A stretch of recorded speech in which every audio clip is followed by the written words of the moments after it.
Nah, yang sekarang kita harus pahami pondasi utama berbisnis laundry.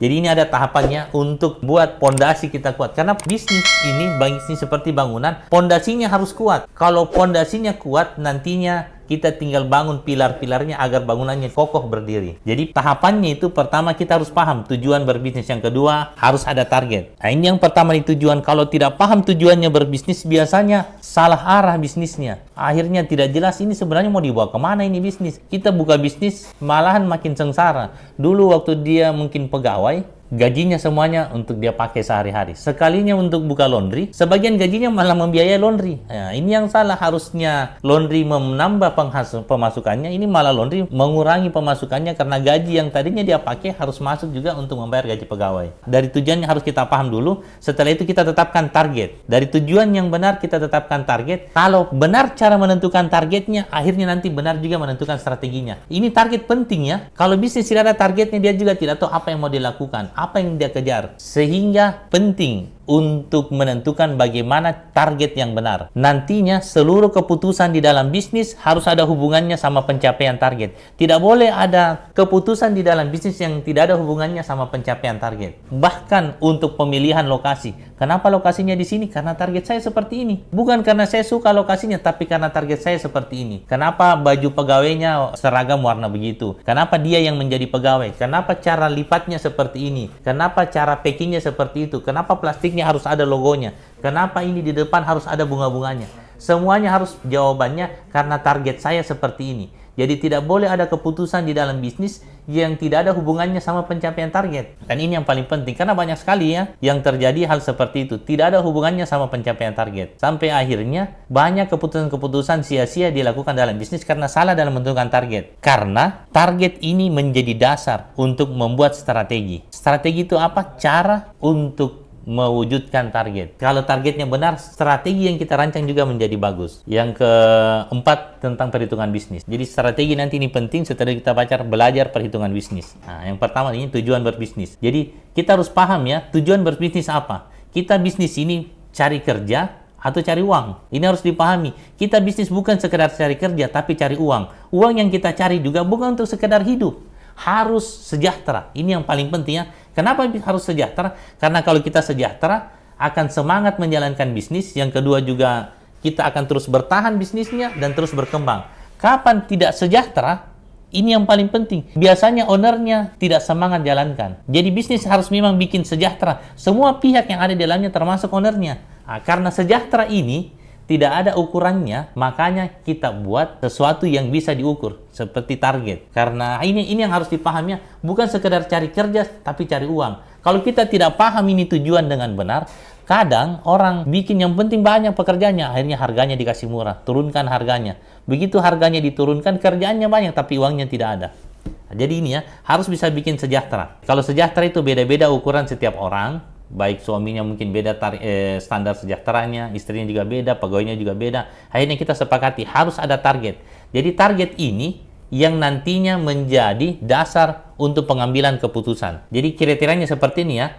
Target itu bukan hal yang mudah dicapai. Kita membuat target, kriterianya bukan hal yang mudah dicapai. Yang kedua, jangan juga hal yang tidak mungkin. Yang ketiga ada batas waktunya. Yang keempat, harus bisa buat sejahtera. Khususnya ownernya, harus bisa buat sejahtera semua pihak yang ada di dalamnya, khususnya ownernya, apalagi pegawai dan lain-lainnya. Jadi jangan yang terlalu mudah, artinya misalnya kita bikin target 2-3 juta lah, saya mau bikin bisnis yang penting ada 2-3 juta satu bulan saya dapatkan. Memang itu bisa, tapi itu terlalu rendah. Kalau memang cuma 2-3 juta yang dicari, kerja di Alfamart, Indomaret juga dapat 2-3 juta, tidak harus bangun bisnis. Atau bahkan jadi pegawai laundry saja gajinya 2-3 juta satu bulan. Jadi tidak perlu terlalu rendah. Karena ada potensi-potensi yang hilang kalau terlalu rendah. Dan akhirnya kadang tidak membuat kita sejahtera. Akhirnya juga tidak semangat. Yang kedua, jangan juga hal yang tidak mungkin. Karena ada kapasitasnya itu bisnis. Contoh misalnya ya, saya bisa hitung, kalau seandainya orang modalnya 50 juta, bikin bisnis, 50 juta sampai 100 juta, tapi dia sewa tempat saja, anggaplah modalnya 100 juta. Dia sewa tempat saja sudah 60 juta ke atas, saya cuma bilang kemungkinan besar pasti bangkrut. Karena biar bagaimanapun juga, kalau dia targetkan misalnya keuntungannya mau 50 juta satu bulan. 50 juta satu bulan kan ini harus berapa omsetnya. Kalau omset segini satu bulan berarti berapa omset satu hari. Kalau omset satu hari berarti harus berapa mesinnya. Dan memang tidak bisa dipenuhi kalau investasinya cuma 100 juta. Karena sewa tempat 60 juta berarti sisanya 40 juta. 40 juta itu hanya bisa beli satu mesin. Satu mesin ini memang tidak bisa kejar target omset per hari yang sudah dibebankan. Akhirnya memang tidak ada jalannya untuk capai targetnya. Jadi jangan hal yang terlalu mudah, jangan juga hal yang tidak mungkin, harus ada batas waktunya. Batas waktu ini penting, karena ini menentukan juga nanti strateginya. Kalau kita bilang menentukan, anggaplah 20 juta kita bikin, saya bikin bisnis, anggap modalnya segini, saya mau cari keuntungannya 21 bulan. 20 juta satu bulan ini bukan hal yang mudah sebenarnya, tapi bukan hal yang tidak mungkin. Tapi harus jelas, kapan harus tercapai 20 juta ini.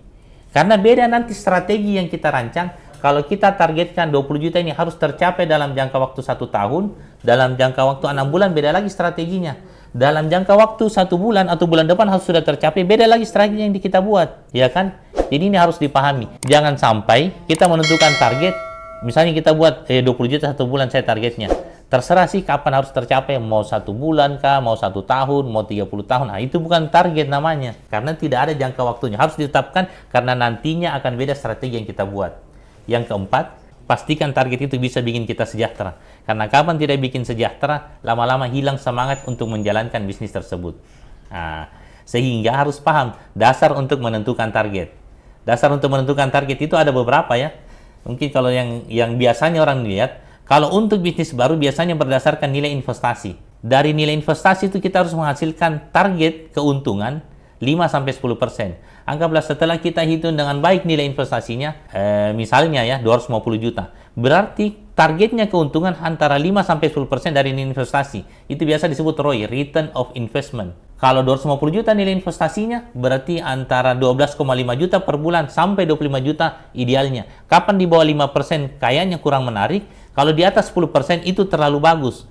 Kalau ada yang menawarkan, ya saya cuma bilang biasanya penipuan, makanya harus kita pertimbangkan baik-baik strategi yang dia sampaikan. Jangan sampai cuma strategi omong kosong, padahal targetnya saja yang menarik tapi tidak ada strategi yang masuk akal.